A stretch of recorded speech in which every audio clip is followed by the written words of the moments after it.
तीनों उल्टा ना, तो गीता उन पर लागू ही नहीं होता है। यहाँ बताया जा रहा है कि करो दूसरे के लिए, जानो अपने को, अमानो ब्रह्म को।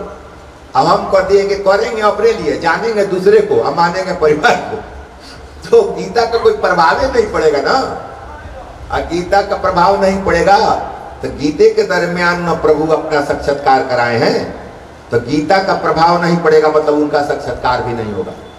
क्लियर कट बात है। गीता अगर सुन लिए और उसको पालन किए तो ब्रह्म का रूप अर्जुन जैसा तुम देख सकोगे। अगर कह रहे हो ऐसा नहीं करोगे तो ब्रह्म का साक्षात्कार नहीं होगा। गीता जो सुना रहे थे उस समय ब्रह्म अपने रूप में आ गए थे, तो गीता का सारा नियम का पालन करोगे, ये तीनों को नियम का पालन करोगे तो कभी ना कभी ब्रह्म का झांकी तुमको मिल जाएगी। ये तरीका है, ये इशारा कर रहा है कि गीता के दरमियान ब्रह्म अपना रूप दिखाए थे, यानी कि गीता के अनुसार करोगे तो तुम अपने रूप पालोगे उनका, और नहीं तो नहीं मिलेगा। उपासना मन को एकाग्र करती है, और गीता में कर्म, भक्ति और ज्ञान तीनों का समन्वय है। बुद्धि चित्रलेखा मन अनिरुद्ध, बुद्धि चित्रलेखा मन अनिरुद्ध को हरने जा रही है, किंतु उसे सफलता तभी मिलती है जब नारद अर्थात ब्रह्मचर्य से सहायता मिलती है। ये कामदेव को जला दिए हैं, शिव जी वहां कामदेव को जला दिए हैं। ज्ञानी है ना, ज्ञानी जो है काम को भस्म कर देता है, लेकिन प्रभु जो हमारे नारायण हैं वो कहते हैं कि काम को भस्म नहीं करेंगे। जैसे रसना को, सुरसा को समुद्र पार करते समय हनुमान जी वध नहीं किए, बुद्धि से काम कर लिया ना, उसके मुंह से प्रवेश करके कान से निकल गए और कहा कि आपके पेट में तो मैं आ ही गया ना, अब हमको आशीर्वाद दीजिए। यानी कि रसना मतलब भोज्य पदार्थ विवेक से उपभोग करो, जो खाने लायक है, कितना खाना है, कब खाना है, इसका प्रश्न लगाए रखो। कब खाना है, कितना खाना है, क्या खाना है, तो शरीर स्वस्थ रहेगा। अगर ऐसा नहीं करोगे तो वो भोज्य पदार्थ तुमको दुख देगा। उसी तरह ये कहा जा रहा है कि परमात्मा काम को वो तो जला दिए थे, लेकिन ये परमात्मा आए तो काम जब आया तो इसको पुत्र बना के रख लिए। प्रद्युमन काम के ही रूप है, जो हैं कामदेव हैं वही पुत्र बनकर आए हैं। तो पुत्र बन का मतलब होता है पवित्र है, जो पवित्र यानी कि काम को पवित्र बना दिए, मतलब निष्काम कर्म करने के मार्ग बना दिए। क्या बुझाया? प्रद्युमन को पुत्र बना लिए हैं, कामदेव को पुत्र बना लिए हैं, यानी कि प्रद्युमन पर मतलब को तो दूसरे को जो दे ना, तो आदान प्रदान वाला समझे ना, आदान प्रदान, प्रदान मतलब देना, तो ये पुत्र बना लिए हैं। पुत्र का मतलब होता है पवित्र, यानी कि पवित्र है। काम जो हो गया पवित्र के रूप में रहेगा। पवित्र कैसे होगा? निष्काम कर्म से। तो निष्काम कर्म की ही व्याख्या इनके पास है, इसलिए कामदेव इनके पुत्र बनकर आ गए हैं। नारद जी मिलते हैं तो ये बुद्धि चित्रलेखा मन अनिरुद्ध को हरने जा रही है, किंतु उसे सफलता तभी मिलती है जब नारद जी यानी कि ब्रह्मचर्य, बिना ब्रह्मचर्य के किसी से आप मिल नहीं सकते हैं। कोई कार्य करना होगा तो ब्रह्मचर्य उसमें सामने आ जाता है। बुद्धि मन से परे है, यदि ब्रह्मचर्य का साथ हो तो वह मन को नियंत्रित कर सकता है। कहता है कि बुद्धि जो है मन से परे है, यदि ब्रह्मचर्य का साथ हो तो वह मन को नियंत्रित कर सकता है। यदि ब्रह्मचर्य संयम का पालन करोगे तो मन बस में हो जाएगा। अगर संयम का पालन करोगे तो मन धीरे धीरे तुम्हारे बस में हो जाएगा। सकल कर्म पापों का नाश नहीं करता, सकाम कर्म पापों का नाश नहीं करता। बार बार इसी की चर्चा हो रही है।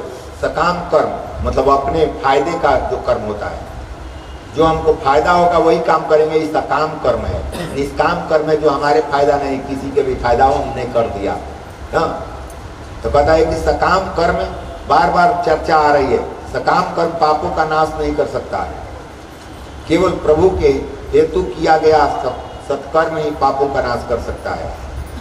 सत्कर्म जो करोगे वही पाप का नाश करेगा, चाहे निष्काम कर्म करो।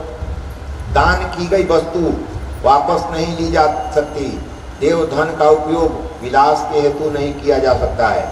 देव धन का उपयोग विलास के लिए नहीं किया जा सकता है। तो इतना खतरनाक है ये वाक्य, कितना खतरनाक है। यानी कि देव धन, मंदिर का धन, ब्रह्म के ज्ञान देने का धन, पाठ करके पैसा लेने का धन, पूजन वाला पैसा लेने का धन, ब्रह्म का धन विलासिता में खर्च करोगे तो बर्बाद हो जाएगी। शास्त्र कहता है, भागवत शास्त्र कहता है, दान की गई वस्तु वापस नहीं ली जा सकती। देव धन का उपयोग विलास के हेतु नहीं, अपने जीवन निर्वाह के लिए कर सकते हो। जीवन रहेगा तभी तो उपदेश देंगे, अच्छे कार्य करेंगे, लेकिन विलासिता के लिए उस धन का उपयोग नहीं कर सकते हो। ज्ञान का फल धन या प्रतिष्ठा नहीं, ज्ञान का फल जो है धन मिलना, प्राप्त करना, प्रतिष्ठा नहीं है, परमात्मा से मिलन है। ज्ञान का मतलब है तो पर वो ज्ञान सफल हुआ है जो परमात्मा से मिला दिया, वो ज्ञान जो धन दे दिया, प्रतिष्ठा दे दिया, इसका फल नहीं है।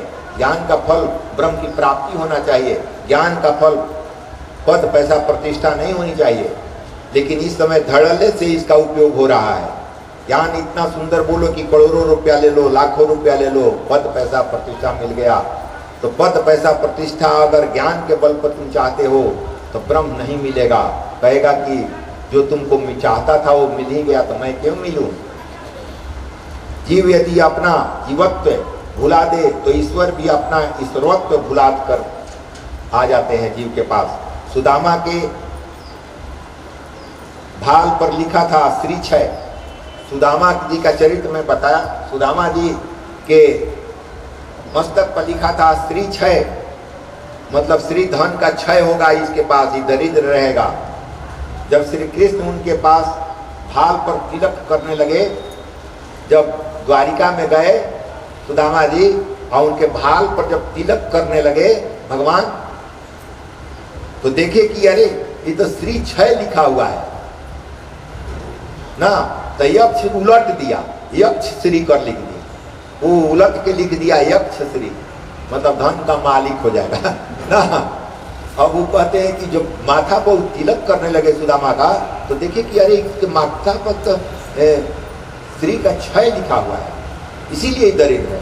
तो ब्रह्मा का लेख को मिटाकर उसको उलट दिया, यक्ष श्री कर दिया ना, यानी कि सारे धन का मालिक हो जाएगा। इसीलिए लड़ाई हो गई है। कहते हैं कि भाई कर्म फल आप नहीं देते हैं, वो उसके भाग में लिखा था ये। कहते हैं कि सुदामा एक मुट्ठी तंदुल देकर पूरे ब्रह्मांड का भोजन कराया है। मैं जिसका खाता हूँ तो मैं खाता हूँ, मतलब पूरा ब्रह्मांड खाता है, सब में मैं हूँ, तो मैं खाया मतलब सब में मैं हूँ, तो सब खा लिया। तो जब एक मुट्ठी तंदुल पूरे ब्रह्मांड को खिलाया है, इसलिए पूरा ब्रह्मांड भी मैं इसको दूं तब कम ही होगा, तब बराबरी में रहेगा। तब इसका देना हमारा लेना बराबरी में रहेगा। इसको ज्यादा मैं कहा दिया, जितना दिया था उतना ही दिया, ये अपना सर्वस्व दे दिया है हमको, बस उतना ही तंदुल था ही, और बचा के लाया था हमारे लिए, कहीं खाया नहीं था। जो अपना सर्वस्व का दान किया है तो मैं भी अपना सर्वस्व का दान करूंगा, तब ना बराबरी होगा। कैसे ब्रह्म है। सुदामा के भाल पर लिखा था ये, तो वह विधाता का लेख पढ़ा और उसे उल्टा भी दिया, यक्ष श्री लिख दिया। जीव जब ईश्वर से प्रेम करता है तब ईश्वर जीव को भी ईश्वर बना देते हैं। जब जीव ईश्वर से प्रेम करता है तो ईश्वर जीव को ईश्वर ही बना देते हैं, ईश्वर बना देते हैं। जीव का सच्चा मित्र परम पिता ईश्वर ही है। सकाम भाव से किया गया काम स्वर्ग तो दिलाता है, सकाम का भाव से किया हुआ कर्म जो है वो स्वर्ग तो दिलाता है किंतु मुक्ति नहीं दिला सकता। यानी कि सकाम कर्म करोगे, पुण्य का काम ज्यादा करोगे तो स्वर्ग मिलेगा, लेकिन मुक्ति नहीं दिला सकता। स्वर्ग का मतलब होता है पुण्य का क्षय होगा वहां, अब पुण्य खत्म होगा तब फिर आ जाओगे धरती। भद्र अर्थात कल्याण करने वाली ब्रह्म विद्या ही सुभद्रा है। मैं कल चर्चा किया था ना कि भद्रा में पंडित जी लोग कहता है कि अभी भद्रा है, अभी पूजन नहीं करना है। मैं शुरू से अपने आश्रम में यही कहा हूँ, भद्रा में बढ़िया से मैं पूजा करता हूँ, भद्रा को मैं सुभद्रा बना के रखता हूँ। सुमंता हमारी माँ है, माँ की उपस्थिति में पूजा करूंगा। भद्रा मतलब कल्याण होता है, तो कल्याण करने वाले मुहूर्त में क्यों काम नहीं होना चाहिए। हाँ, तो ये लिखा हुआ है भद्र अर्थात कल्याण करने वाली ब्रह्म विद्या ये सुभद्रा है। अद्वैतदर्शी ब्रह्म विद्या ये सुभद्रा है। अद्वैतदर्शी, द्वैत नहीं अद्वैतदर्शी ब्रह्म विद्या जो है यही सुभद्रा है। जिसके घर में सुभद्रा हो उसका जीवन कल्याणमय सुखी होता है। जिसके घर में सुभद्रा हो उसका जीवन कल्याणमय सुखी होता है।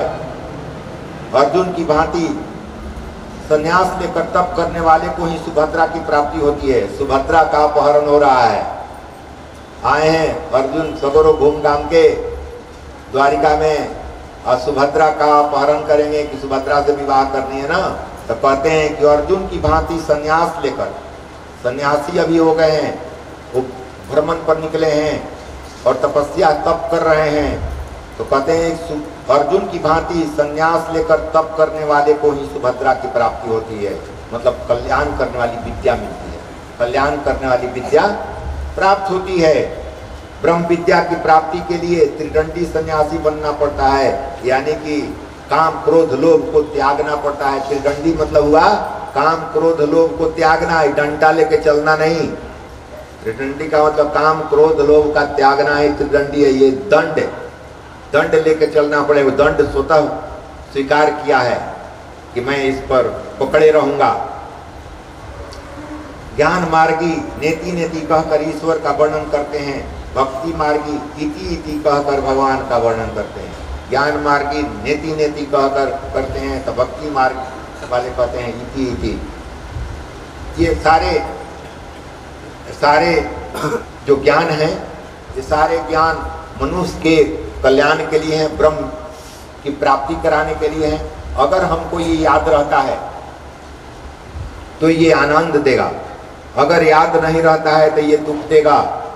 क्योंकि भागवत सुनने के बाद भी अगर जीवन परिवर्तन नहीं हुआ तो मुझे अनुमान अब नहीं है कि आगे कुछ होने वाला है।